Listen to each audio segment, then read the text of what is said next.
both Paige and Caitlin are phenomenal players. They do amazing things for the growth of the league. They're going to continue to do amazing things for the growth of the league.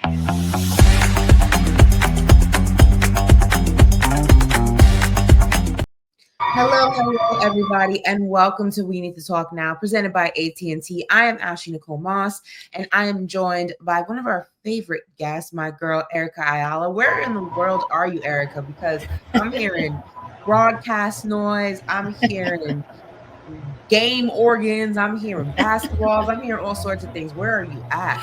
Yeah, I'm here in Florida right now. There's a fantastic amateur tournament called the Amerigo Latam Cup, and it prioritizes ice time for mostly Latin American countries that want to play ice hockey. So also the tournament has expanded. There are teams from Greece. There was a First Nations team representing all of the indigenous tribes from Canada in the women's bracket. So yeah, this game, there seems to be a lot of scoring going on. So that's what you'll hear, the goal horn. I love that. If you guys didn't know, Erica is a big hockey fan. Genius at it. I don't know anything about hockey except I'm a Rangers fan when they're doing well. So that's where my expertise ends. But speaking of expert, Paige Bueckers, absolutely phenomenal. If you missed her 40-point game, you missed a lot. Let me run through this for you real quick. Became the first player in WNBA history to score 40 plus points on at least 80% shooting and setting the rookie record for scoring for a single game. I mean, it was the game against the Los Angeles Sparks. Obviously, a lot of celebs were in the building. It was a big game. She broke Candace Parker's record, and she tied Cynthia Cooper's for first WNBA season. For most points in the first WNBA season, Cynthia Cooper set that record in 1997 in the inaugural season, as we know. Here's the mind-blowing part of this whole thing. Bueckers accounted for 55% of Dallas's points. So that's the fifth highest percentage by any player in the WNBA history and highest since 2004. Incredible. I mean, we already knew what Paige was capable of. Obviously, I think the biggest thing with Paige was that we kind of haven't been able to see her play at this level, at this capacity, because the injuries have plagued her, right? And we know in her college career, it was ebbs and flows with different injuries. And, you know, a lot of people kind of have had the debate about Paige versus Caitlin, and would Caitlin kind of be in the position that she is in right now if Paige had a healthier college season? I don't know if I can make that assessment. I think that I need a crystal ball to do that, but I do know a healthy Paige Bueckers is a bad Paige Bueckers. She's a bad girl. Yeah, 100%. I mean, you said a whole lot there, sis. And yes, the conversation often does kind of go to this Caitlin versus Paige. I want to put that to the side for a minute because, you know, if you're talking about what Paige is able to do, the rookie records being set, the fact that in her first season she's in conversations with Candace Parker and Cynthia Cooper. Now, let's put a little caveat here. Cynthia Cooper, right, was a rookie. Well, everybody was a rookie in the first year, right? And so that counts as a rookie record. But Sis was balling overseas. So she, Paige Bueckers, that is now in conversations and is putting up stat lines from someone in their first WNBA year that had years of pro experience overseas. That to me, I think, is really underlining here what Paige is able to do. You talked about the injuries that plagued her in the NCAA. And, you know, she sat out a little bit here and there for Dallas, had an illness coming out of concussion protocol, but the fact that she's able to make such an impact. Now, if you talk about best rookie campaign, it's kind of hard for me, Ashley, to top when you win Rookie of the Year and MVP in the same season. And as these numbers are gaudy, and maybe had they come a little bit earlier, or if people were talking about the conversation earlier, Paige might even be in that conversation for MVP. I think that conversation, especially looking at what Asia is doing, what Fee has been doing or had been doing before her injury. I think there are other people in that conversation, but Paige, 100%. Now, we don't know, like you said, can't look into that crystal ball, although I'm sure a lot of us would love to know that she's going to be injury free or at least not Right, have any right. major injuries in her pro career. We don't know what that's going to look like. But this is on track to be a very good pro career for Paige Bueckers. I think the interesting thing about this too is the coaching in Dallas isn't, top of the line. It's not like, when we talk about the coaching staff in Dallas, we're thinking the creme de la creme. And usually you would think that a rookie kind of needs, even if the team is not completely where they want it to be, a rookie needs a really good coaching staff to kind of help them make that transition and to harness and mold the things that they do really well and also correct the things that they don't. And Paige is just so flourishing in her rookie season, despite maybe the inadequacies in the coaching staff of Dallas. Do you think that's because she comes from the Coach Gino pedigree, the UConn pedigree, and also because her collegiate career was longer than maybe some people thought it would have been because of the injuries? 100%. I mean, without question. First, let's talk about the UConn pedigree. We know what they are doing on the NCAA side, all of the championships, et cetera, et cetera, et cetera. But there are people, and I think even Dawn Staley has talked about this at some point in time. There are coaches, there are programs that, if you look at the tenure, the extended careers of WNBA players, there are coaches that prepare their players very well for the next level, which is the WNBA. Gino Auriemma, Chris Daly, and the UConn organization program, that's one of the programs that prepares you very well for the pro level. I think Mhm. it comes to some of the discipline things that have come under scrutiny when it comes to you can't paint your nails and social Mhm. media and things like that. Mhm. Those things, if you look back on them, and I'm sure if the players have reflected, I've talked to Fee about this for sure, they didn't appreciate it in college. And once you take away some of those distractions and you realize you don't really necessarily need all of those things, it's good to be able to express yourself. And I think UConn is coming along when it comes to that, but it is basketball. You are focused on basketball. And Gino has made it very clear that he does not exclusively lift his players up. He will dig into their flaws and Mm. challenge them in very real ways, very direct ways to level up their game. That has come with Paige, where the question mark for me, Ashley, coming in to her WNBA career was what Gino was asking of Paige towards the end of her NCAA career. Great IQ, excellent playmaker, but will she take her shot? Will she take her shot because it's what is needed for her team to win? That was a question. And Paige felt some kind of way about continually being asked that question to the point where, oh, I don't know, she just helped UConn win a Yeah. championship in her final year. But now that doesn't seem to be the question, right, Ashley, when it comes to how she's playing at the pro level. So absolutely 100%. I think it's UConn. I think it's Dawn Staley at South Carolina. Those are the top two programs right now. Of course, we know what Tennessee did, Mhm. under Pat Summitt. Candace Parker comes from that ilk. I think Corey Close is another coach that has some UCLA players that are coming up. But yes, absolutely, it is a combination of the program, but then Paige is also, she's a very humble human being. She has great Mhm. perspective for a young person, and I feel like that's always been something that she's had. So that combination makes it lethal.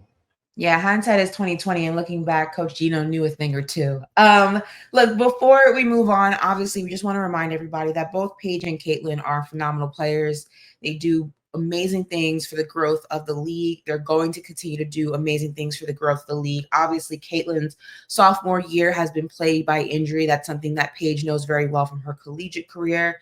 There's no reason to pit these two women against each other. We knew what Paige was doing her rookie season. It was definitely nothing to put your nose in the air about. She was breaking records left and right. She was breaking records before she got injured. So let's just keep the comparisons and keep those stand wars, if possible, at bay. All right, but look, we have someone to celebrate right now, and that is Sue Bird, because a statue was just put up in her honor.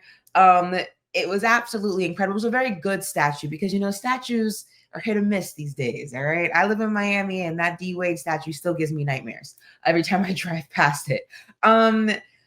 Sue Bird had this to say about being the first person to get honored with a statue. She said, people keep asking me what it feels like to be the first. The truth is, I never set out to be the first at anything. But if being the first means I won't be the last, if this statue means that 20 years from now, there will be statues of other WNBA greats, some who are in the audience, and players whose names you don't even know yet, I'm proud to be the first. We have some quotes from some other incredible legends as well. Swin Cash was in the building and she said, greatness changes the game, greatness evolves, greatness stays and has longevity. And that is what Sue has. Diana Taurasi, who recently announced her retirement, said, quote, no one deserves it more than Sue. No player, no city, what she's done for Seattle and the love they've shown back. That's what sports is about, loyalty, competition, and Sue does all of that. And then in reference to DT and talking about, Sue being herself being the first WNBA player to receive a statue with their franchise, Birds basically said, look, I don't see a world where DT does not have one in the future. And basically that it would be crazy if she did it. This is amazing. She also had her jersey, number 10, retired by the Storm in 2023. She has a street named after her. She's set to be inducted into the Naismith Memorial Hall of Fame later this year. The statue is her doing her signature layup. I just feel like Sue Bird made sense for the first. I know there's been a lot of semi-controversy, Erica, about like the names that haven't received one yet. I know there's a lot of controversy about some players who haven't received jersey retirements yet. I try not to focus on the negative and just focus on the immediate. And I think that Sue Bird, especially with what she's been able to do post her career, and because it's at the top of everyone's mind at this moment, I think it makes sense. And when you think Seattle, you think Sue Bird. At least I do. I think there's so many things that you hit on that make a lot of sense here. And I think for me, Sue Bird almost had a quiet career for some.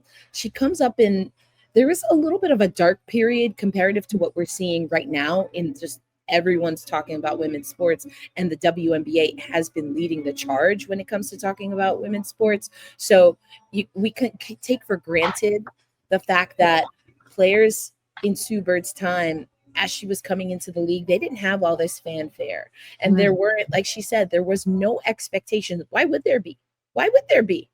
Who else in women's sports has a statue? I mean, A'ja Wilson now you want to talk about, this is the first WNBA player and specific for her WNBA career. I don't think we can have this conversation without mentioning A'ja Wilson. She already got a statue at South Carolina. I mean, her career, I think we still have a lot of time to go, but she's going to get one. Sue Bird was the right person on a lot of different levels. Again, a bit of an unassuming career in that, again, I think we take for granted her greatness. She was a true point guard, a true lead guard, whatever you want to call it, because she made her team better in her leadership, in her basketball IQ, like we talked about with Paige. And she didn't always need to shoot lights out. But when she needed to, she came through. But what did Sue Bird help that Seattle Storm organization do? She helped them. Hello. She put them on the map, and they are one of, only 3 total franchises to have 4 titles. We, of course, know that the Houston Comets did that in 4 consecutive seasons. The other team, the Minnesota Lynx. But Sue Bird, she helped that Seattle Storm team win championships and be at the top of the table historically it comes to how they move. And Seattle has all of the sports so you think it's a big city, but it has a small city feel, and they have embraced Sue Bird. There is a story that she told, maybe in that documentary that she had a few years ago, where before she came out officially, She's in Seattle and she goes to a bar that's, very well known as not just a gay bar, but a lesbian bar. And fans came up to her, they said hello, didn't want to bother her too much. But before they left, they said, listen, you do know this is a lesbian bar, right? And she's like, yeah, I know. They're like, okay, well, we just want to make sure, because at that time, one of just her being herself was seen and perceived as perhaps detrimental to her career. And Sue said, in that moment, I knew that this city, I knew that the fans would take care of me. And, it wasn't anything that she was ashamed of. It was just not something that she was sharing publicly yet. But the fact that Seattle was able to protect her in that moment, or felt that they needed to protect her and did in that moment. I mean, to me, I always come back to that story. Beautiful story, yeah. Right. And how much Sue means to Seattle, but also how much Seattle means to Sue. Because she almost, I don't know if you know this too, she almost came to New York. She was like, we ain't winning. I do know. Okay, because I asked Sue. Had several championships. Right. I'm like, she was like, we're not winning. I don't know if I want to do this. I'm all the way on the West Coast. This is not, where my people are from. And then they got that number one pick and brought in Stewie.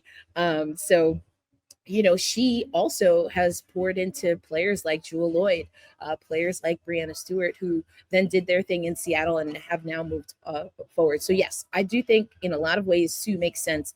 And there are players like Simone Augustus was the hottest thing. I remember SI Sports Illustrated for Women when she was on that cover in high school. Simone Augustus is a name. Sylvia Fowles, who will also enter the Naismith Hall of Fame alongside Sue Bird. I don't even know. You want to talk about like it needs to happen. It absolutely needs to happen. I'd love to see Maya Moore get one. Maya Moore. We recently saw her jersey retirement, way overdue. I would absolutely love to see her get one. I think, Lisa Leslie would be amazing. They love giving out statues in LA. So I think if you're going to give anyone a statue, Lisa Leslie makes sense. There's just so many women in the WNBA who have been pioneers for the league that we are seeing currently, the players that we are seeing currently. And I would love for the franchises, especially franchises that they've won with. I understand, if you haven't won a championship, that's where the waters get a little bit murky about getting, a statue. A statue is when you've delivered the ultimate prize to the city. But there are a lot of women who have done that. And I would love to see the franchise do right by them. Their franchises do right by them when the time comes. Speaking of women getting statues and women who deserve it, if you're an MVP, you probably will be getting a statue at some point, because hopefully if you're an MVP, that means championship in your future, and it's a domino effect after that. But here is the question that has been plagued so far by WNBA Twitter, if you will. Obviously, Minnesota's recent run of play without their star has some wondering, should the fact that a team is good without their star player, in this case Fee, hurt their case for MVP? It is time for our guarantee of the week, presented by AT&T.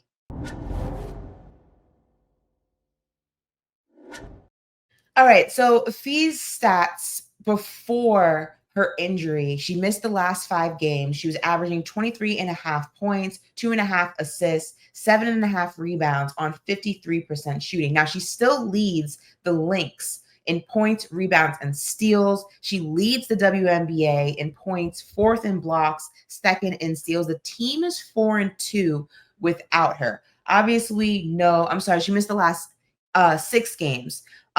We know that Asia Wilson is surging. The Aces are on a win streak, and is now plus 600 via DraftKings to win MVP, behind Fee and Alyssa Thomas. She's averaging almost 23 points per game, almost 10 rebounds per game, 3.2 assists, 1.6 steals, 2.1 blocks on shooting 48%, almost 49%. So here's the thing. Obviously, if the Aces climb up to the 2nd seed in the standings, especially with how they started the season, that might give her the push that she needs in the MVP conversation. But going back to Fee and the Lynx, it's still mind-boggling that with the time that she has missed, she still leads the Lynx in points.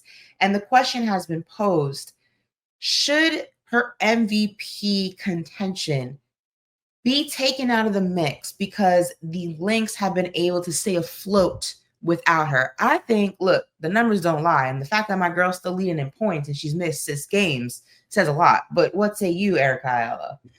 Girl, listen, this is tough. This is tough because, like you said, Ashley, she put in the work early. Mm-hmm. We gonna penalize people for putting in the work early now? I don't know about that. I don't know about that. Like she had a phenomenal regular season up till this point. We're expecting her back. She's making progress here, and everyone is still, like you said, on the Lynx in particular. They're still trying to catch her pace. She has set the pace when it comes to the Lynx. She has set the pace when it comes to the WNBA. And because she put that work in early, the Minnesota Lynx, the first team to officially clinch a playoff berth. Everybody else still scrambling. Anyone under 2, we've already seen jostling in the standings. New York Liberty just lost, and actually Minnesota just lost. And now New York, who was holding on to that 2 spot, 2-3 spot, they're now at 4. So I think you have to absolutely have Fee in this conversation. Does she get demerits for an injury? I don't see it that way.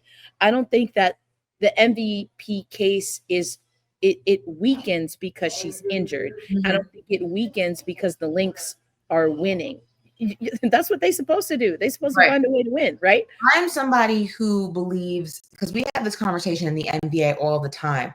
Some people look at the MVP and it's a "what have you done for me lately" award, right? Usually it's after the All-Star break, whoever's surging the most and whoever ends the season the strongest. We saw this with Joel Embiid and Jokic when it was very controversial that Embiid won over Jokic, even though Jokic, I believe, totality-wise, had a better season. Embiid kind of surged at the right moment, and Jokic hit a little bit of a losing streak towards the end of the season. But for me, MVP is a full season award. It is not post All-Star break and before the playoffs. Like, that's not how, in my mind, you should vote on MVP. It's from the start of the season to the end of the season. There are ebbs and there are flows of the season. And the fact that Fee, yes, she's missed 6 games, but still leads in points. The fact that this Minnesota Lynx team is already a playoff team because of the work she was putting in throughout the entire season. You cannot use 6 games as the knock against her MVP contention. I'm sorry, that would be absolutely crazy if that happened. Wild. That would be wild. What I will say though, and you talk about NBA or just other sports leagues overall on the women's and men's side, for the longest time it would grind my gears, burn my grits. Hello, get them too confused. It would burn my dang grits when people were like MVP, best player, best team. I'm not with that exclusively. And A'ja Wilson, she was not on the best team last year, but she was the most valuable player. And that's where the case for A'ja is surging right now, because the Aces looked like they were stuck in the dang mud of the messy bottom of the WNBA. Just couldn't get things going, even though A'ja Wilson has, multiple 30-plus point games this season. And the only reason at times they were winning games was because of A'ja Wilson.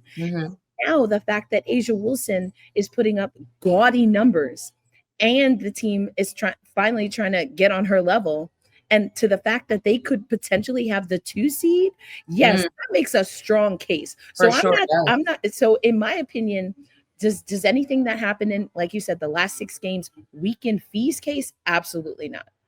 Yeah. What has happened in the last 10 games, does that strengthen Asia's case? Absolutely. I agree with that completely. And look, the race is far from over. We will see what it looks like. But we're gonna switch gears and we're gonna talk Indiana because their season has a fever, and that fever is not good. Look, the Indiana Fever announced today that Sophie Cunningham will miss the remainder of the regular season with a right knee injury. It is just raining injuries in Indiana. It is now the 3rd big injury in the last couple of weeks for the Fever, who are still without Caitlin Clark. We know Ari McDonald went down, Sydney Colson, now Sophie Cunningham. We know that Caitlin Clark has been dealing with a groin injury, which is one of the most nagging injuries in all of professional sports, specifically basketball, because every time you think that you're good to go, it reminds you, nope, still here. You're not ready yet. Stephanie White was asked if she anticipates Clark to return by the end of the regular season. She said, quote, that there's hope. The hope is that she's back. But with how the season is kind of playing out for the Fever, you have to wonder, should she even come back, or should she just kind of play this out, or allow this to play out? They're currently in 6th place with 9 games remaining, a 19-16 record, close to losing out on a playoff spot. So they're holding on by a thread here. Kelsey Mitchell obviously is playing lights out, trying to hold down the fort. She was the Eastern Conference Player of the Week with 25 points per game, 2.3 rebounds, 5.7 assists. This is really, really unfortunate. Obviously, everyone talks about the sophomore curse. There's a sophomore slump, if you will. There's a sophomore slump in music when it comes to putting out your second album. There's a sophomore slump in sports. And the groin injury, I feel like, was the domino effect, Erica, for this Indiana Fever team. We all know that there's a lot of talent on this basketball team, but we know a lot of that talent is heightened when Caitlin Clark is on the floor. And when you lose a player of that magnitude to a groin injury, an injury, like I said, which is so nagging and just so secretive in the healing process, it's very difficult to gauge when you can bring someone back. If they're 100%, is it too soon to bring it back? Did we bring her back too soon? And now, it's worse than it was before she came back it has just been an absolute domino effect for a team that had a lot of promise going into the season. They made the moves in the off season. They were a team that a lot of people were saying, hey, this is a playoff team if they stay healthy. And again, your best asset is your availability. And right now there's no availability for this Indiana Fever team. Okay, first of all, sis, like the fact that you just gave me a buffet of options to talk about. y'all see Ashley working, like she put in work over here. Second of all, I want to come back to that sophomore album. Like we still waiting on Lauryn Hill. What's going on? Like, hello? But the miseducation of Lauryn Hill is a masterpiece. Right. So are we mad? I don't know, maybe. I know. Okay. I just had to get that out there.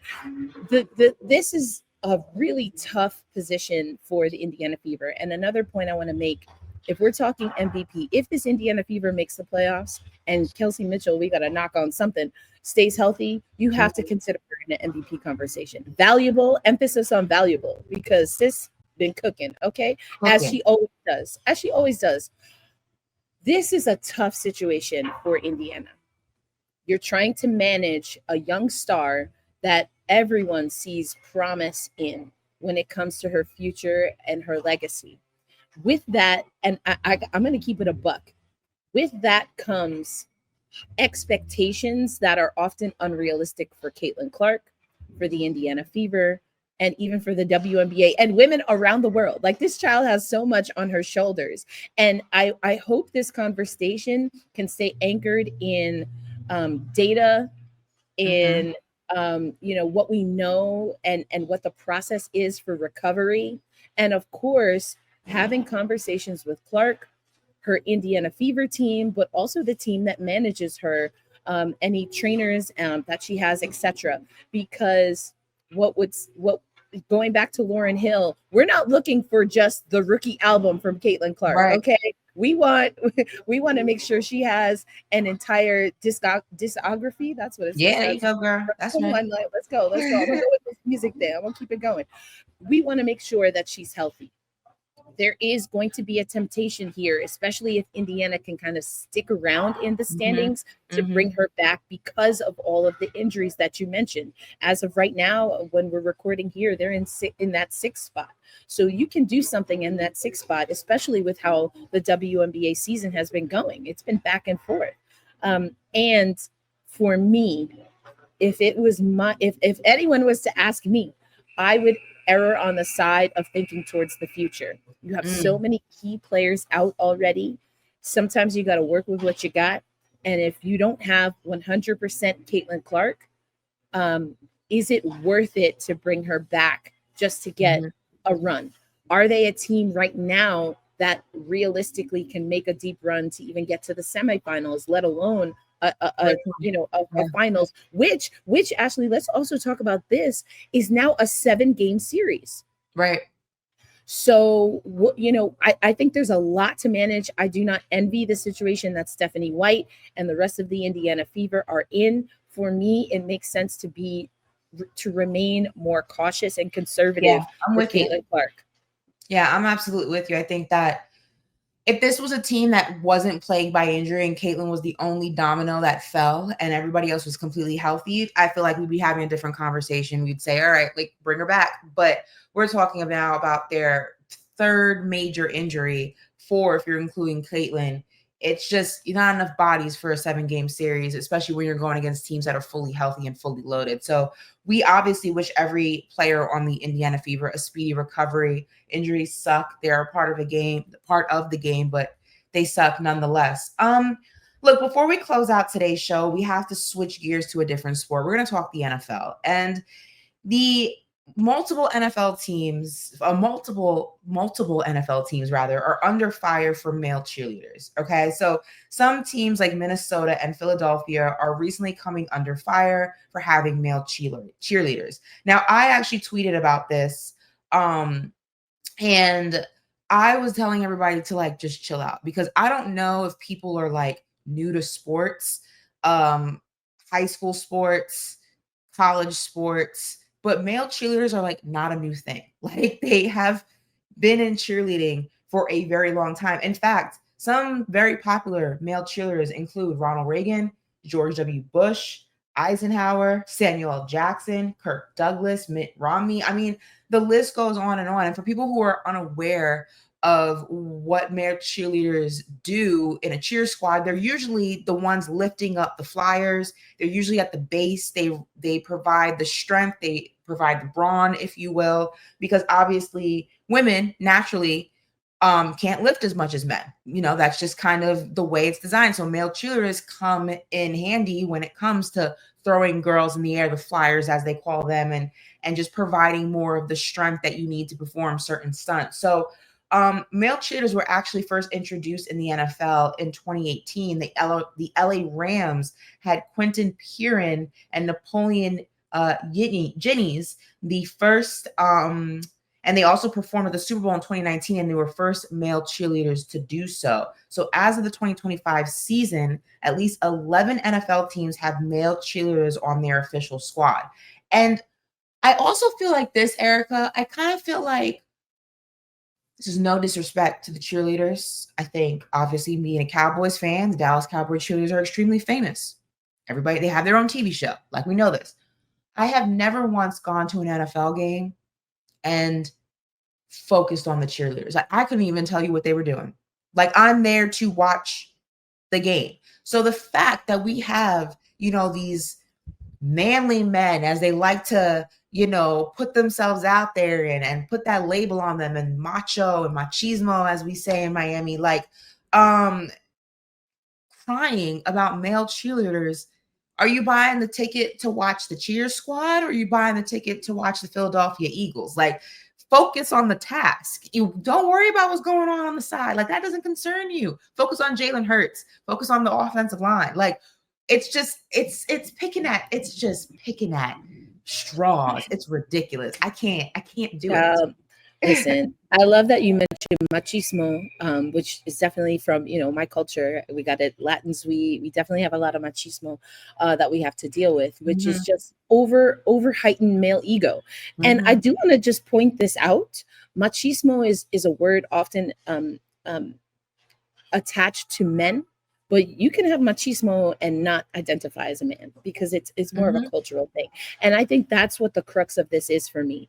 We have a society that continually is labeling genders with specific roles, regardless of if that makes sense for the familial unit, regardless of that if that makes sense for the natural gifts and talents of the individuals, and regardless of if that makes sense for people minding their business. Okay, mind your business. If you don't want to be a male cheerleader, don't be a male cheerleader. Period. Right. On period.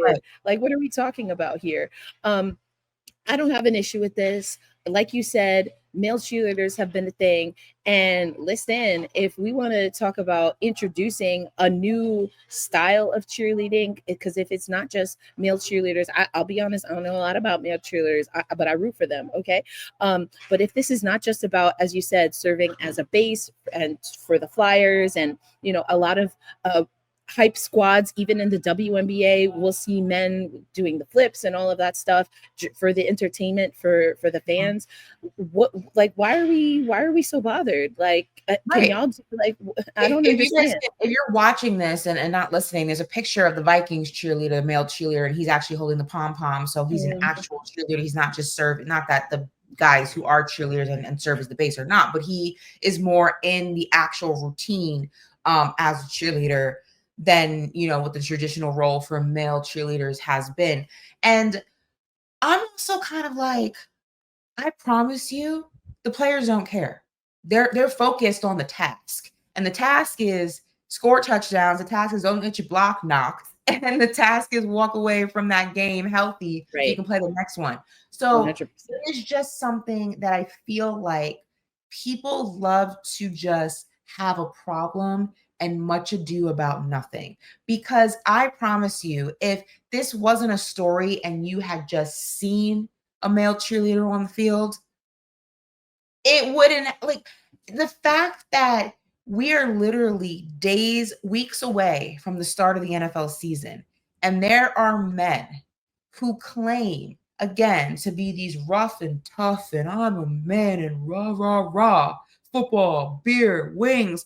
You're mad about a cheerleader in a squad that you 9 times out of 10 aren't even paying attention to? Like, come on now. Like, pick a different hill to die on. Pick a different cause to fight. This is ridiculous. 100%. And you talk about being weeks away from the NFL, but college football, we here, and there are college male cheerleaders. Always have been. Always have been. So, like, where is the point of delineation? Unless this is a dog whistle for other things, including, unfortunately, things that have gone on with the Dallas Cowboys cheerleaders and some of the mistreatment, the misogynistic male gaze, GAZE, that is often associated with women in a role of cheerleader. That's the only way that this quote unquote argument makes sense, is if you're thinking about it from there. But also, why are we trying to be misogynistic when, as you said, this should be about football? And these are things that are brought to just make people happy, to bring joy, so that people who maybe, because there are people who will go more casually to football games.